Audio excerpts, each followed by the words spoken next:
Welcome to Rise, Season 3, Anita Strikes Back.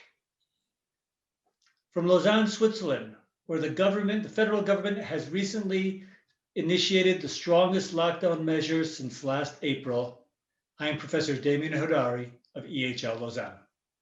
And from still sunny South Africa, Cape Town, my second home, how's it? It's Anita Mendiratta, back with Demian for, as he said, Season 3. Can you believe, Demian, that we kicked off Season 1 on April 20th of 2020? We thought it was a 100-day project. We thought we were going to be providing a safe place, a trusted place for people in our industry to come together to figure out what in the world is happening with this thing called the coronavirus creeping across the world. And here we are 274 days later, kicking off Season 3.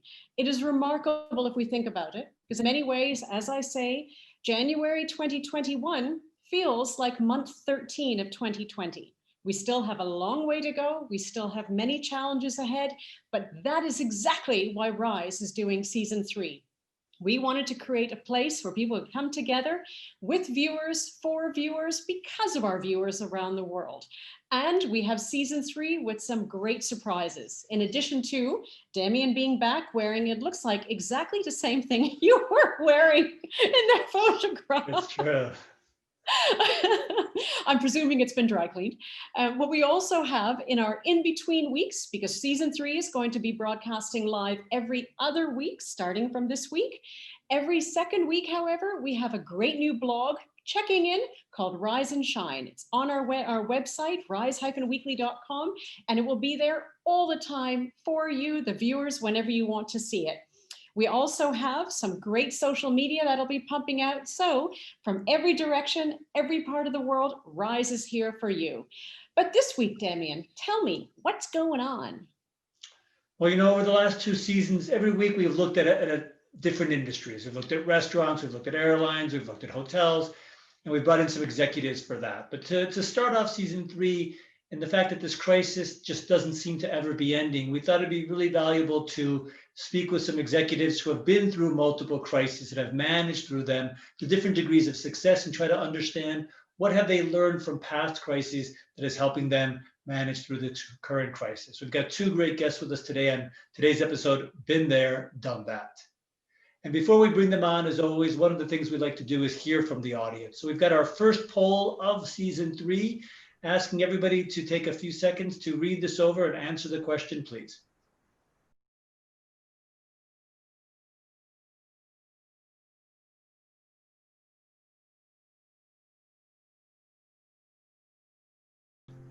All right, let's see how people are feeling at the beginning of 2021. Optimistic. Wow, clearly not my students. Rosie, you're the only one on there that has 0. I'm so pleased no one else has your predisposition. Interesting. See, this is why they don't let me answer the surveys. Well, I mean, I think I'm surprised, but I'm delighted that it's optimistic. I don't know if, obviously, I don't share those views, but I'm happy to see that people do. I'm intrigued by the 17% exhausted and the 17% relieved. That's over 1/3 of people just, oh my goodness, here we go. And at least though we know 2020 is over with. Also on that, what's also important about these results, it's really critical that we hear from all of our viewers. So please, as of now, the lines are open. Please send through any questions you might have through the Q&A box, and our Wizards of Oz will go through them, because we want to hear right through the episode what you want to know from all of our viewers writing in to share what they want to hear from Demian, myself, and especially our guests. So to everyone watching, please do. The lines are open to you. But thank you for this great poll. So where in the world are we now? As always, we love the chance to get a check-in as to where we are. And Demian, I thought I'd do it differently. And no, this is not the headlines out of order. I wanted to rewind because I thought it's really important to get a sense of December 31st, 2020, we raised a glass of champagne. Admittedly, I was in quarantine, having just found out that I had tested positive with COVID-19. But we raised a glass with a sense of, oh, thank goodness, at least we made it this far. But how far have we come? So I wanted to take us back to the beginning, and you in the same shirt, to see just how far everyone has come and really why people should feel understandably exhausted, but also relieved. On the left, we have the headlines of the Financial Times in January from when we actually kicked off Rise Season 1.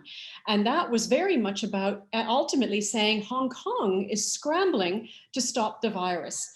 As we know, December 31st, 2019 was when the first cases were announced coming out of Wuhan in terms of the international press. We then moved that forward. We got Hong Kong being concerned, China shutting down as it hits 12 cities. And then we fast forward to 2021. And now we can see it's out of control. If we look at the Financial Times weekend piece about COVID-19 in London, saying it's out of control, this morning, His Excellency Prime Minister Johnson closed all air bridges to international traveling coming into the UK. We are a world in continued evolving crisis. And what I did ultimately was say from then, what were the numbers?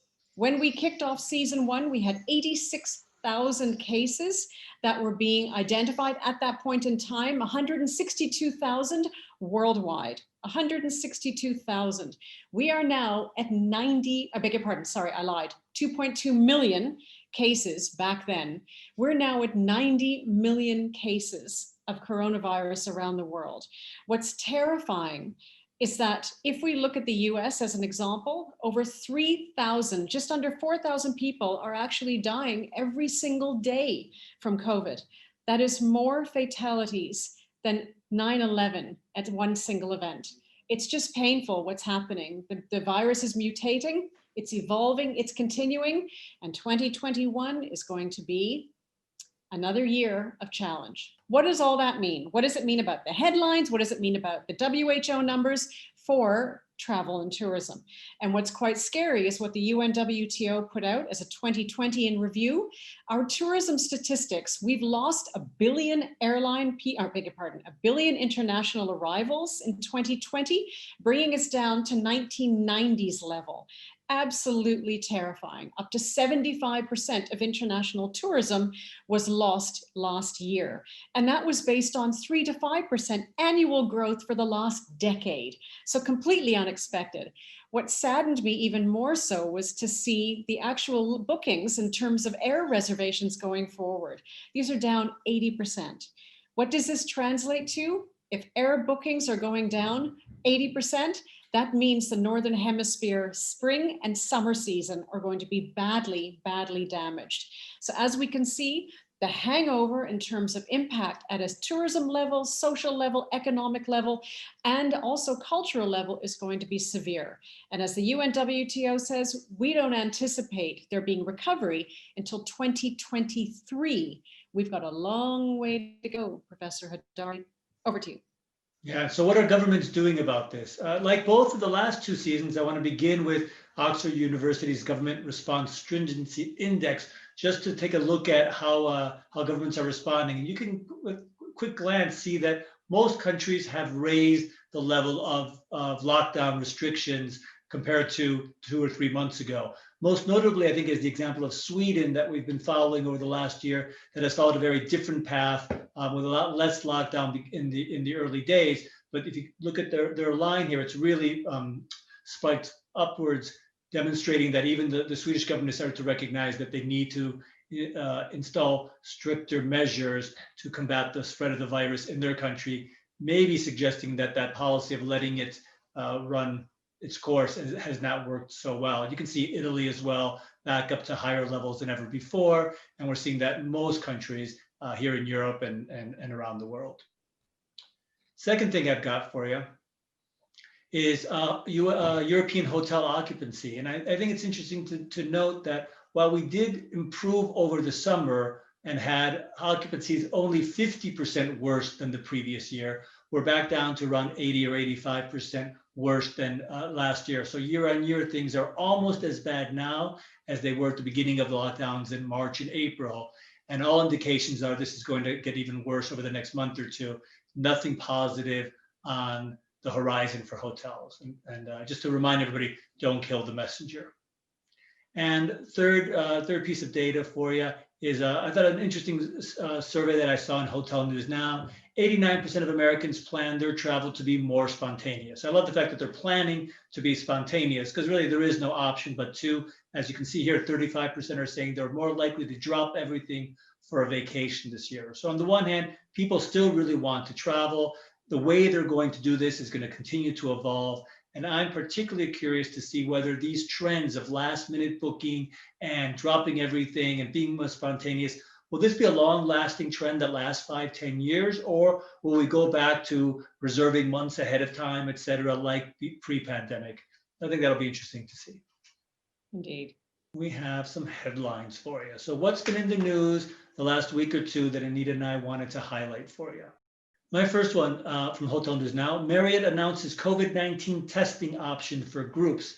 And what I liked most about this was, again, Marriott as an example of a firm that is not just sitting back saying, okay, things are bad, we just have to wait for everything to turn better. No, they're actively looking for ways to improve the situation for their business. And so they're taking steps to try to convince meeting planners and event organizations that they can be safe in the hotels, including offering testing at the hotel for people that have signed up for these meetings and events. So I think that'll be interesting. And also watch this space, because I'm sure in the next couple of weeks, we're going to see all the major hotel companies coming up with similar announcements.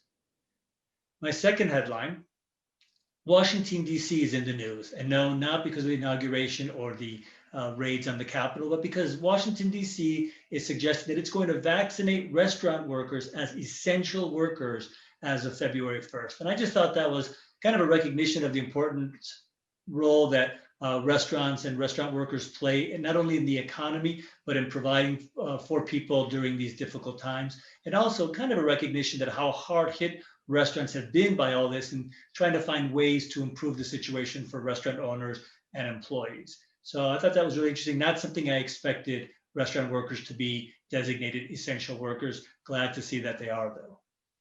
And third headline, in light of that as well, right? We've talked a bunch about the fact that our industry has answered the call, right? Hotel rooms and delivery of food, et cetera, during the lockdowns for essential workers. But now we're turning Disneyland and event stadiums, sports stadiums, and hotels into not just testing sites, but into vaccination centers. And you can see Virgin Atlantic offering its employees to help out to get this vaccine rolled out. So it's just another example of how our industry, perhaps the hardest hit one other than healthcare workers, answering the call and responding and helping countries and people get through the crisis. What I love about your headlines, Demian, is that all three of them, in terms of all the three of your choices, reflect momentum. Whether it's about the testing that Marriott is putting through, it says about momentum of testing and speed of testing, which is fabulous. And then your last two as well with the vaccines, it says a lot about momentum. And that links directly to the optimism that's coming with 2021. As hard as it's going to be, there are reasons to be optimistic. So with that, and all of the reality that we're still facing, we go to my first choice of headline. And this jumped out at me. I thought this was really interesting because Ryanair, which is always very cheeky, we know that Michael O'Leary has his way of doing things. There was a campaign they put out, the whole Jab and Go campaign. And there were many of these executions out there, many of them very intriguing, very exciting, trying to get people booking for summer. Tens of thousands of people objected to this and actually went back to advertising watchdogs. Why? From the point of view of, you can't joke about this stuff.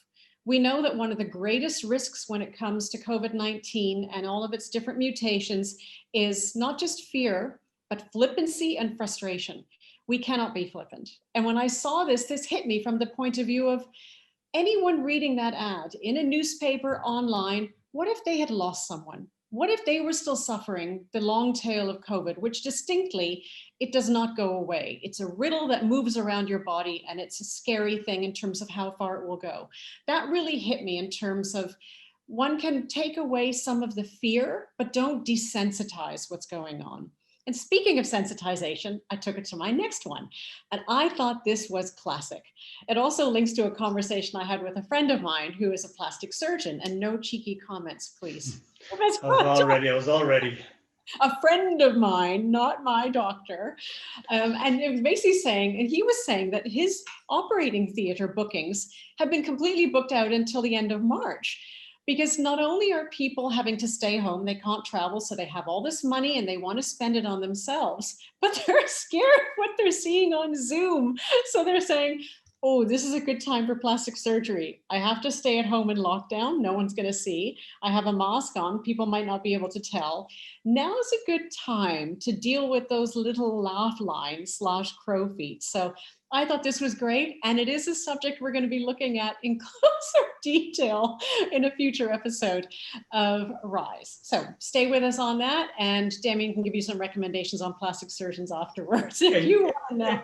And you clearly don't need this because you look wonderful on every episode of Rise. So yeah, I'm not laying off. No way. So Demian, as I said, I wanted to go through Where in the World with a sensitization of how far have we come. And the best way to do that is not just with statistics, but it's with stirring up emotions that remind us of that time back then. So with greatest love, myself and the Wizards of Oz have a very special video just for you. What have you done? Dear passengers, in this difficult time, I would like to say goodbye to you in a different way. We are, this flight crew, rather emotional of what is going to happen with KLM also and with everything. We have a blue heart and we do not know when to show. All right. I told the girls it was fine to cut it. But I did think, I must say, you were very diplomatic in your response. I might have thought you'd been more assertive. But it does show how far we've come. That video was taken of a genuine cabin attendant, for anyone who didn't see it when I played it in season 1 last year. And she literally was saying, we don't know what's going to happen to the airline. And so she proceeded to go into her version of When Will I See You Again? And Demian's going to sing us out with that at the end of this episode. And it was remarkable. And now we look where we are now and how many flights just are still continuing to be grounded. So when will we see you again, Demian? As always on Rise, when will we be able to hug you again? We're not quite sure. So over to you. You mentioned in the beginning the fact that we thought it would be 100 days and it's been almost 300. And on the one hand, I'm so proud that Rise is still here and many shows have stopped producing because it was just too much work and we're still here. So I'm proud of that. But I have to say, if you had asked me back in April, will we still be here in January? I would have said, I hope not. I hope there's no need for this. And I don't know how many people would have thought we would be. Countries would still be in lockdown, businesses would still be failing, people would still be dying in record numbers, right? More than ever. So it's a little disconcerting that we are in that situation. You make a really, really good point, Demian. And I think what saddens me about what's happening now, yes, we're continuing to go through it. As we've always said, Mother Nature was the first round of shock. Second, third waves, now fourth waves are about, and in many ways, negligence. But one thing that is driving me crazy right now with these new strains is that they're being given country names. The UK strain, the South African strain, now the Portuguese strain. The damage that is going to do to country images, to their spirits, to their tourism industries, that suddenly I don't want to go to country X because they have X strain. That makes me nervous. And part of me thinks, can we please focus on the problem and fixing it from a medical and scientific point of view and not putting flags on this challenge like we've never seen in our generation. So yeah. I just need to get that out. No, I understand that fully. I'm looking forward to speaking with our executives about their views about how their businesses and how the world is handling the crisis. And before we bring them on, we want to ask our audience to answer our second poll, please.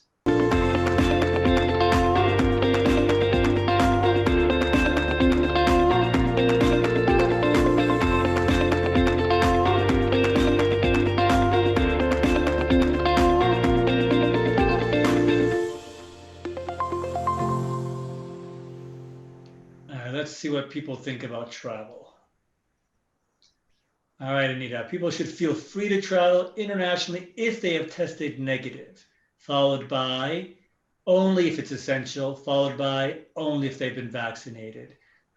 Nobody says people should not travel, nor only travel nearby. So it seems like our audience, which let's face it, is skewed towards people in the industry, think there are safe and reasonable ways and reasons for traveling. Amazing. I'm curious. Let's see what our executives think. Stunning. So we now go into executives in residence. And today we have two fantastic leaders. We wanted to make sure, Demian, that this episode was really one that offered not just intelligence, but insight and inspiration into the next season and 2021. So we have with us for our special episode of Been There, Done That, Not Just Demian's Shirt, we have two great leaders from two great organizations. We have joining us from the East Coast of the US. So thank you very much, Robin TAUCK, for waking up so early this morning. Robin is the proud member of one of the world's most iconic travel and tourism families. She's a third generation leader. She's from TAUCK Tours, and TAUCK Incorporated is very much an international travel group that offers tours around, from the US, from around the world to around the world. They operate offer luxury land, small ship cruising, river boating events, safari travel. TAUCK Incorporated is hailed as an example of legacy-inspired growth. This year, 2021 is also the year in which the industry is blessed to have Robin taking over as the chairman of Tourism Cares, a US-based not-for-profit that works internationally to bring the tourism industry together to activate social impact projects, to make sure that we are very much protecting the people and places around the world that we love. And she's closely linked to UNESCO, the UN body for culture and education, focusing very much on community development. Joining her as well is Adrian Gardner. He is here in Port Elizabeth, just down the road in South Africa. So how's it, Adrian? He is the founder and the head of the Mantis Collection, an incredible group that is one of the first in pioneering ecotourism in the Southern Hemisphere and within particularly South Africa itself. He champions responsible tourism globally. As I said, he's a pioneer doing phenomenal work with the Mantis team that is now being led by his son, Paul, who is, I believe, watching right now. So I'm sure he'd say, how's it, Dad? And importantly, Adrian, very much like Robin, has been celebrated around the world. He was given the Outstanding Contribution to the Development of Tourism in Africa Award in 2019. And importantly, last year, when we were all grounded, he received the Lifetime Award of African Tourism Leadership, which is quite remarkable from the forum. So to you both, we are thrilled to have you here because not only are you leaders of international travel companies that have been there and done that, your name's on the door. This is your family and this is your future that you're protecting. So thank you from Port Elizabeth and from Florida. Thank you for joining us. Welcome. Good afternoon from here. Good morning to Robin. But what an absolute privilege and pleasure to be with you and to share this opportunity with an industry that we're both so passionate about. Indeed. Yes, thank you. I agree very much. Happy to be here, Anita. Thank you. Stunning. Thank you. And thank you for waking up early, Robin. I appreciate that.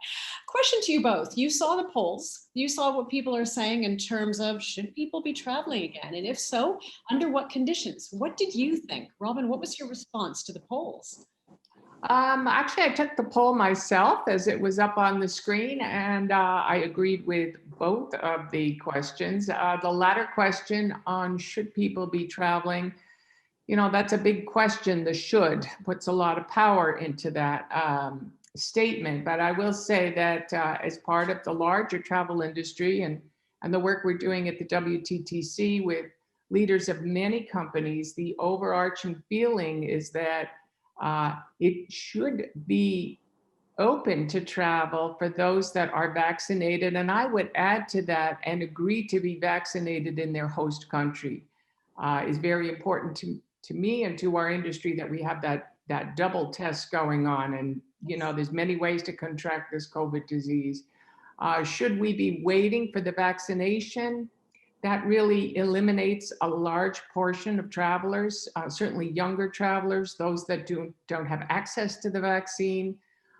Travel is important to resume. It's ready to resume in many countries, and it's really important that we do it safely. So I would agree that the testing is extremely important, and I'm really excited to see what's happening both in the hotels and airlines in particular, and also on the cruise ships coming out soon. So great point. Adrian, your thoughts? Yeah, obviously, I think I resonate with what Robin said to a very large extent, but I'd just like to give you a few examples.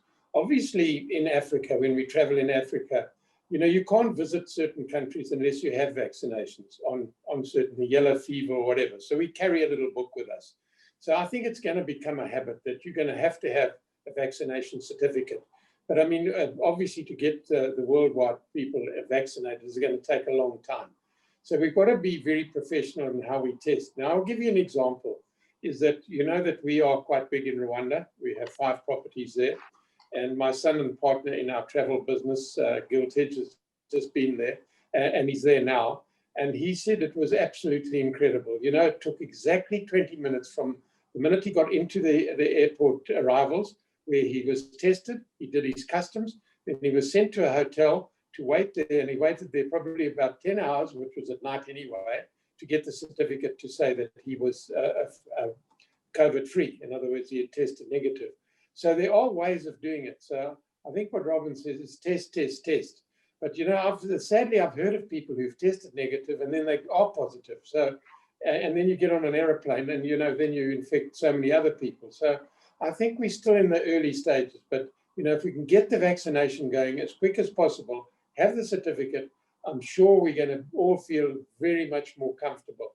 And I don't know if all of you have heard of the animal thing that people are taking called ivermectin, and that's obviously worked certainly in Australia and New Zealand. And there are people taking that to try and prevent you. So I think we're in what we would like to call early stages. But I loved your poll. I think it was a jolly good idea. But my favorite is to please get vaccinated as soon as you can. Absolutely. And as Robin says, a lot of it is simply about the momentum and the rollout of the vaccination, but correct. That's imperative. Yeah. Exciting. Demian, over to you. Yeah, I'm going to change course a little bit with my question. Anita alluded to the fact that these are family businesses. They've been around for a while. They've seen different crises. You've seen different crises. I guess my first question is, because of the legacy of the name, of the brand, of the company, right? You're not just there for a few years running a company, then moving on to a different company, and you want to leave this businesses, I imagine, for your children or grandchildren, et cetera. How does that change or affect the way you manage your business through this crisis? If you could compare it with how you might do things if you were just a CEO or in charge of a company for a short period of time. So the fact that you want this to last a long time, your name is on the door, how does that change the way you manage your business during this period? And I'll start with Robin. All right, well, thank you. We definitely are a multi-generation family business. We're in our 3rd generation going into the 4th generation. In fact, right in the midst of this pandemic year, it's our 95th year in business. We are also going through another transition, which is one of these generational succession plans, which happens over a period of years. So we do take a long-term view on this. A little background, my grandfather started this company in 1925. He only had an 8th grade education. His father was an immigrant from Germany.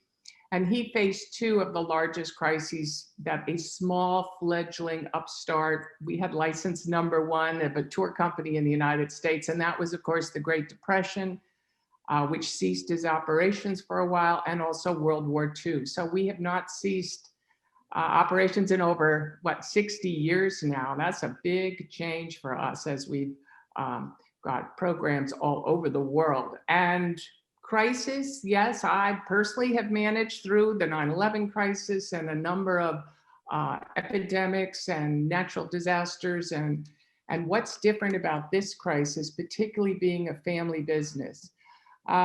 It's a great question. It is most definitely a prolonged crisis and not a regional crisis, and one where we don't have much visibility. So we have to really look at what we can control. And look back into the history of how we've managed crises in the past. So we we do ascribe to a very strong sense of values, of what's right, of what we consider to be paramount in any crisis. We call them the family values and corporate values. And we've also brought this family, the TAUCK family, together more this year in 2020 than we ever have in any other time. So we have a strong governance plan. We have family members in the business or who have history in the business, such as myself, and we have others who may be in the younger generations or have taken other career paths, and yet we are united. We are united in support of this company. And we've had summer meetings. Some of them went 4 to 5 days on Zoom, if you can imagine, and every single member of the TAUCK family attended these. So we stay very close to the business at hand and incredible support to assure we're capitalizing the business in many ways, to assure we know the runway of what could happen. And frankly, Demian, it has brought this family together more than I've ever seen it before. So it's been a blessing in a number of ways. That's an interesting perspective. And Adrian, anything different on your end? Well, no, again, thank you for that, Robin. I think that, it's amazing to see that you're in the third generation. So our business in the tourism business I've only been in it for 30 odd years when I started a game reserve called Shamari Game Reserve in the Eastern Cape. And it was a case of taking drought-ravaged, abused and drought-ravaged land and putting back what was there. And, and then from there to various other ones, and then creating what we call the Mantis Collection a few years later, and that's after the praying mantis. And then we've used the acronym Man and Nature Together is Sustainable. And I think what we've done during this crisis, and I think what you said resonates really with us too, because ours is a family business. Paul, my son, as Anita kindly said, looks after the operation in Europe and the UK. And Murray and his partner, Sean, operate our travel company called Gilt Edge Travel. And, so it's also family, and I think it really has brought our family together. We've certainly looked at the challenges that we have. And I think one of the great things that we managed to do, and just this happened 2 years ago, and I think you will all be interested in it, is that we looked at our business and, we had Mantis Properties, certainly named Mantis Properties all over the world. And in fact, our claim to fame is that we're the only hospitality company on all 7 continents because we open Antarctic every year. But what was happening is that we were finding that, the bookings that we were able to generate to these hotels wasn't really working. And that was really for 2 reasons. One, we didn't have a proper distribution program. And secondly, we didn't have a loyalty program. And so we went around and we looked, and fortunately, Accor, the second biggest hotel group in the world, decided to poach one of my top executives. And that, I think, it turned out to be a good thing in that he went there and they became very intrigued with what Mantis was about. And they actually bought 50% of our brand and our management company. And that then gave us, I think, a great distribution system in that we were able to now talk to their loyalty program. And the loyalty program, just in the European side of the earth without China is over 60 million people. And then obviously their distribution has helped a lot. But more importantly than that, and one of the conditions of the deal, and I'm very impressed, Robin, is that you do something similar, is that we said to Accor is that to make this, our brand, a success and what we're doing a success, we want to open a conservation fund, a community conservation fund. And we've started the first one, Community Conservation Fund Africa. And that can be Asia, America, Australia, Antarctic, Arctic, whatever you like. And the reason being is that, Africa is really dependent on its wildlife. Take the wildlife out of Africa. And I've seen examples of countries where the wildlife has gone and you just do not get the tourists there. So that was very important for us. So we launched our fund called the Community Conservation Fund Africa. And not only do we have that fund, but I was also very involved in what we call the Wilderness Foundation, which was started by Dr. Ian Player, who saved the rhino from extinction, which I've chaired for many years, and now I'm a patron. Now, what we do in our conservation fund, we get funds to implement for us. So we have TAUCK Trust as a board member, and you obviously know that TAUCK is English-based, but all their work is in Africa, and Prince William is the patron there. And then we have African Parks, and the patron there is Prince Harry and the Wilderness Foundation that I'm the patron of. So we've really taken our brand and we've said to ourselves during this lockdown, what are we going to do when we come out of this? So my team, and I'm very proud of the one that they've come up with. They've come up with Mantis Impact.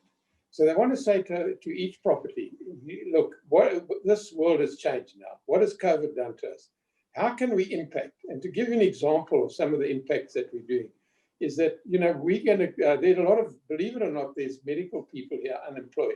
So we want to be able to take them to our cruise ships in the Chobe Zambezi, to the communities there, to be able to tell them about this thing, what's happened, what's going on, and how they should probably sanitize and do what they've got to do. We are giving schools all uniforms there that they can be proud of. So that's an example of how we're trying to impact the community. And we're doing certain things at our game reserve here, where we've orphaned an orphaned black rhino that was blinded, and there's only 256 of the species in the world, and we're finding a lady for him to try and boost that up. So every single property that we have, we're doing something. And then you might ask me, well, what do you do in London? When, it's a city hotel. So what Paul did there, my son, with Bench Events, came up with an incredible idea that they've turned one of the rooms into a studio. So we do live presentations from that studio, not only about what we're trying to do and the impact we're trying to make, but they use it for all their other things. So I think this whole virus is, all the negatives that we've had and what we've had to live through have certainly got us to think. And just like you said, Robin, is that, we sit as a team regularly and we say to ourselves, how can we survive this? Because it's painful. Believe me, it's really painful. We've had to close 8 properties, probably permanently. And we've still got many, many properties closed, but we will get through it. But it's a challenge. And I just think that to be able to have platforms like this where people like you and I can meet, we can talk to certainly Anita and Demian and that sort of thing, and try and get the message over, because a new tourist is going to be a conscious traveler. The businesses have to be conscious. So I think that there's opportunities there. They're tough going ahead. I just hope I haven't overused my time there, but I'm quite passionate about how we're trying to get through this. But it's interesting because both of you, there's a common denominator here, and that, Robin, you made the great point about how this crisis has brought generations of family together like never before. And Adrian, you're saying it's brought the business together about what really matters. If we have challenge, if we have to manage cash flow, if we have to look very carefully at all of our innovations, what really matters to us that we're prepared to invest in now? And I think that's really lovely. And I know, Demian, what matters to us very much is our viewers. And I understand we have some questions coming in from the Wizards of Oz. So over to them, please. Gary asks, what have you learned about yourself as a leader when dealing with a crisis after crisis? Okay, Robin, you seem to enjoy that one. So let's start with you. Give us three key things you've learned. Well, first of all, there are some years where you have multiple crises at one time. And my leadership years at TAUCK were generally from the mid-1990s till well into the 2000s. Currently, Dan Mahar, who's our brother-in-law and was working on strategy and sales and marketing, is doing a fantastic job leading the company through the current crisis. And many of the crises that we faced were, as I said, natural disasters happening quickly, suddenly. As a leader, I think one of the most important things you need to do is to stay calm, to stay focused, and to work with your team on very clear, coordinated paths to help the safety and the guests that are in the destination as well as those that are coming. You have to communicate. In a company our size, we have about 350 tour directors out there and about as many in our home office. And I learned the importance of our crisis management response team. And coincidentally, we started with a company called Duckleaf in about 1998, 99. And believe it or not, there were a lot of crises in the 90s prior to 9/11. And that was instrumental to us. We have 50 people involved in our crisis management planning now. They stay quite coordinated. And diversification and speed and innovation. We were once North American tour operator for the majority of our first 60, 40, 50 years. And now, as Anita mentioned, we're global. Our fastest growth area is Europe, Italy in particular.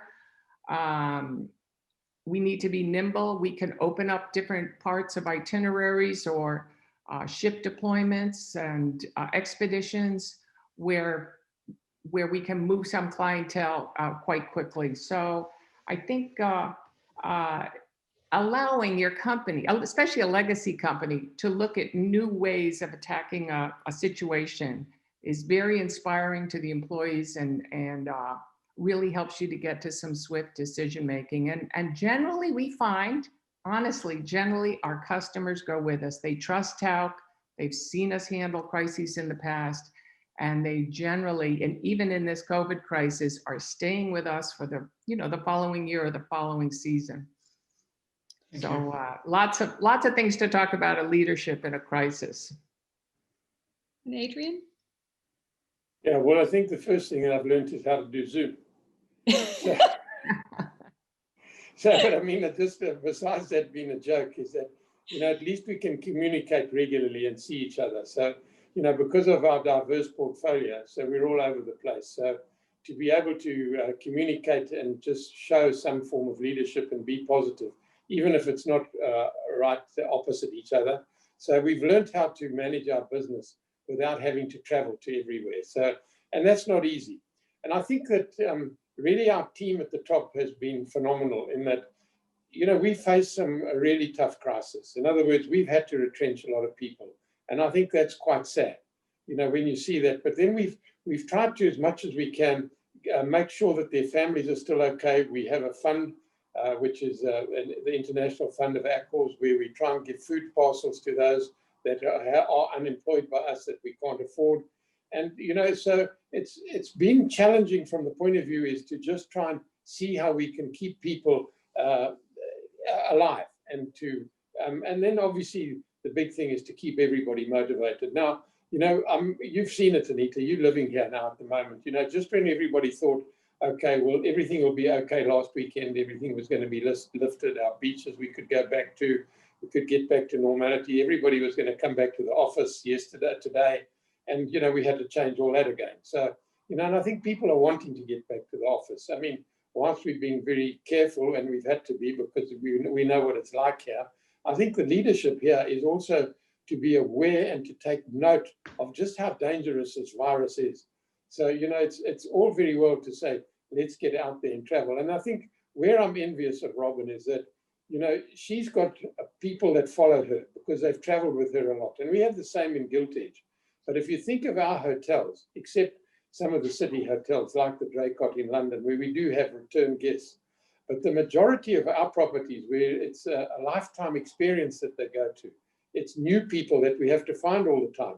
So we don't have that database for a lot of our properties. We've got to go out there and find out ways, and when we reopen and when we come to the top again and the doors are open, how are we different? And that's why I came to you and I mentioned to you about the impacts, about the conscious traveler and those sort of things. Ours is quite a tough business, but we've got to be out there and show that we care and that we want you there. And while you're there, we will show you our caring. Indeed. I just want to pick up on something you both said before I hand back to Demian, and that, Robin, you mentioned the importance of communication. And Adrian, you've said the same. And if there's one thing I really hope that people involved in RISE take out of this, it's communicating personally. Because this has been the first time in our industry we've ever seen, it's not about corporate statements, it's about the voices that lead the corporations. The way, Robin, that Dan has been speaking out from the point of view of the organization, the way you've been speaking out for Tourism Cares. Adrian, the way Paul, with that beautiful video celebrating your 20th anniversary, and you directly as well. Now is not the time again for corporate statements. It's about leaders being human and speaking personally to their people as well as to the marketplace. I found that's been a really interesting shift coming out of this time. Demian, back to you. All right, well, I'll ask a slightly different question. Sure, I know we're running out of time, so short answers.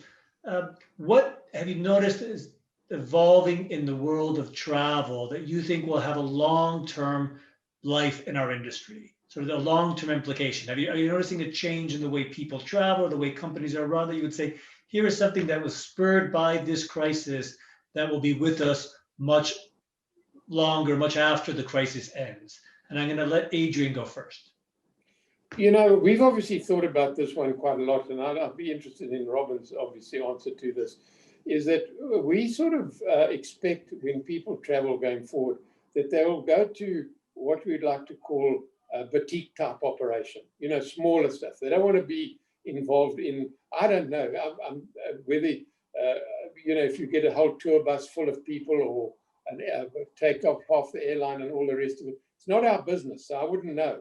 But it's the sort of feedback that we're getting is that it's more of the fact that, you know, if it's more boutique, more specialized, more taken care of, we recognize the dangers of this thing going forward. I think in the short term, that's how we're going to see it. Long term, I'm sure we'll get back to normal. So, and Robin, do you think, I mean, kind of building on that, people's fears and warranted fears right now of being in crowds, being with a lot of people they don't know, strangers, confined spaces, will that stay with us for Yes, 5, 10 years? You from, you know, the group that we belong to, the top group of tourism, the United States Tour Operators Association, has been doing surveys all along this year. And what we're experiencing at TAUCK is very similar to what these other companies. This is 45 tour operators that operate 151 brands. I'm very proud to tell you all and the RISE market there that not one company to date has gone under, despite the fact that most of us are not operating or operating very small groups. But we felt at TAUCK that small is big was kind of a mantra that we had before the crisis. Our expedition ships are smaller in nature, more space to move around. Same with 10 or so riverboats on the European rivers. We're a legacy tour company. Yes, we used to fill our coaches to 40 people, 45 week after week. They love the experience with the TAUCK guides, but there was already a trend, to a group half that size. And now what we're seeing, similar to what launched right after 9/11 in family travel becoming so important and multi-generational travel coming so important, is both at USDOA and in our company, the idea of these travel pods or bubbles. So people traveling with friends and family in their own unit, paying more, happy to pay more, to be personally guided, perhaps have a second guide for health protocols with them. And we are providing that service now on a whole array of something we call private departures. Meeting the demand now. Will this continue into the future?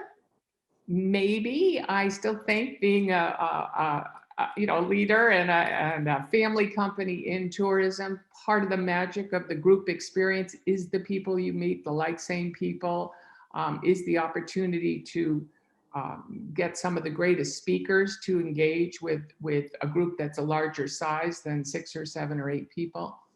But I believe that's going to make a lasting trend, smaller groups, and also much more intimate, authentic, cross-cultural experiences.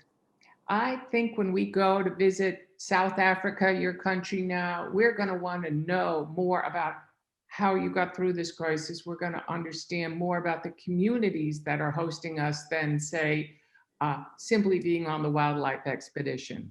So we really look forward to this. And Dan Mahar and Jennifer have said and expressed to the company how exciting it will be to experience the comeback and travel and the way this may bring the world together and rebuild sustainability and the importance of planet and people and environment in new ways, because travel is truly a force for good in that regard. Thank you so much. And I know we need to wrap up because we're running out of time, but Adrian and Robin, thank you so much for sharing your thoughts with us and your experience. And I know it's a very different perspective from a lot of what we've heard over the first 2 seasons. So we really appreciate that. And hopefully we can get you back in season 4 or 5 to come back and update us on how things have evolved with your companies. I'd just like to add, I'm in the optimism line with all the rest of your poll takers there, and we really are seeing this at TAUCK. We are in a restart situation right here in Q1 into Q2. We're hoping to see spring bring back many of our programs, certainly summer and the fall, and some programs completely canceled, like Oberammergau in 2020. The whole Passion Play was canceled. It has been fully booked right into 2022. So people are dreaming, people are planning, and I hope for a nice, slow and steady recovery in 2021. Indeed. I think I endorse that exactly the same as that. We've seen, certainly in some of our properties, the forward bookings are phenomenal. And there's obviously the local stuff and everything. So I think we all hopefully will survive. And I think that going forward, it'll be a different world. We all know that. But I think it's going to be very positive, and I hope we can make a difference. And exactly what you said, Robin, is that we've got to look after the communities, the people around us, and see what they're doing and make sure that they also got a life. Brilliant. So to echo Demian's point of view, you know how much I love and respect you both. So thank you so much for bringing not just your perspectives to the Rise stage, but you. Thank you for bringing your hearts and your minds and sharing your points of view. Please stay safe and stay with us for the rest of the program. You're more than welcome, but genuinely from our side, huge loving thanks for being with us. Thank you. Thanks for having me. Thanks for having us. Thank you. Lovely to meet you, Robin. Well, interesting stuff there. I mean, for me, it's, you know, from normally working with more non-family businesses, shorter term horizons, more, you know, I don't want to say, you know, financial perspectives, immediate, having this perspective of, okay, long-term family, we've got to get through this. What can we invest to maintain as long-term? Very interesting. Indeed. I loved it. And there's a big point, and it goes exactly to what you were saying. I remember during last year, one of my clients was giving me trouble for working too hard. And we get together for drinks every once in a while on Zoom. And another one of my clients was reinforcing, yes, I'm working too hard. I'm working too hard. But then one of the team said, no, but Anita, we get it. Your name's on the door. It's when you're a family business, it's not as if you can just go and find another job. Right. That's your family. And that's where I thought it was really good getting their perspectives and definitely the wisdom that they offered. So very cool. Been there, done that, staying optimistic. All right, well, we've done that. We got something new for everybody this time, a new segment.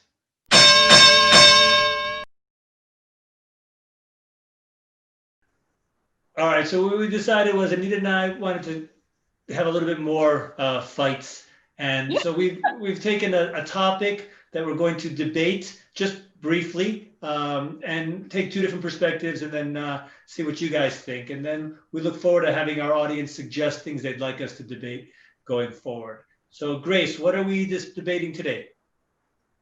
Thank you. Your question for debate today is, should people travel internationally? Demian, go. Okay, so on the no side, first, infection rates are soaring exponentially. Things have never been worse than they are right now, exacerbated by the more contagious virus. Hospitals are overwhelmed almost everywhere in the world with patients. The United States' CDC, Center for Disease Control, says quite clearly that travel increases the chances of getting and spreading the COVID-19 virus. And avoiding travel and staying home is the best way to protect yourself and others. And the WHO also says that travel increases the likelihood of getting sick, and thus it's recommended that we stay home. Even if parts of the travel experience have been made safer through better hygiene, etc., we're still surrounded by people, we're still in lines, we're still near people, we can't do social distancing. So I'd have to say, I don't think it's the time for people to be traveling internationally. Ha, you think? Okay, gloves are off, Professor Hodari. The issue is not traveling, it's travelers. If we want to stop traveling, we've got 120 million direct jobs and 144 million indirect jobs. The issue is not traveling, it's travelers. I traveled from the UK to South Africa, no issues on the flights, had the test, had the protocols respected, and I did not fall sick. Where did I fall sick? Here, and I have a hypothesis on how. That was not about traveling, it was about people around. The same thing happens with restaurants, with hotels, with schools. It's about people respecting protocols. The engineering and the infrastructure is there to support people being healthy. But if you decide to take your mask off, if you're sitting beside me on an airline and you haven't had a negative test, that's you. That's the problem, not the traveling. It's not about travel. It's about travelers needing to respect the protocols to protect other people and protect themselves. But we're finding that people can't follow the rules. And I don't want to get too personal, but had you stayed home and not traveled, you may not have gotten sick.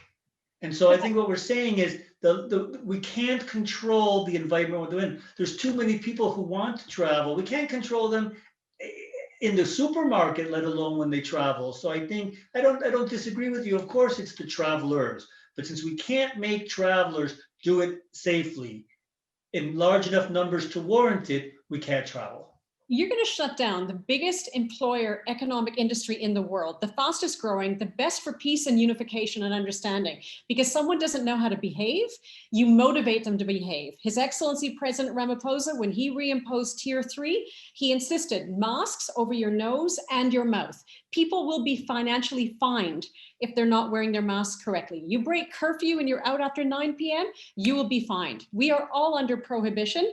We are not allowed to drink. We are not allowed to transport alcohol, buy it in the restaurant, sell it anywhere. So yes, that's why I'm grouchy.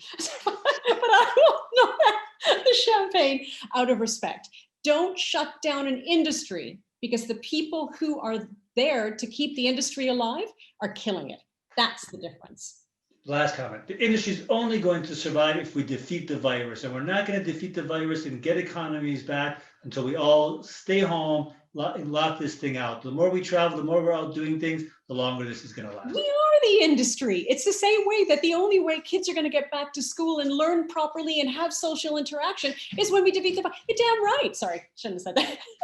You're absolutely right. But don't blame the industries. It's the people. We are people. We are travelers. We are government. It's like when people say, the government, we are the government. The only reason any government leader in the world, minus a few, it's a no-win situation because it's lives versus livelihoods. But do not blame an industry when it's not the industry. If you look at what airlines are doing, the airflow systems in an aircraft are 10 times better than those in an office, 5 times better than those than in schools. It's the airflows that are vertical. They're as good as in hospitals in terms of surgical wards. The issue is travelers. Travelers need to respect the privilege they have of traveling and the responsibility to keep it going. So let's keep traveling, but no travelers. Okay. Grace, did you want to show a poll here?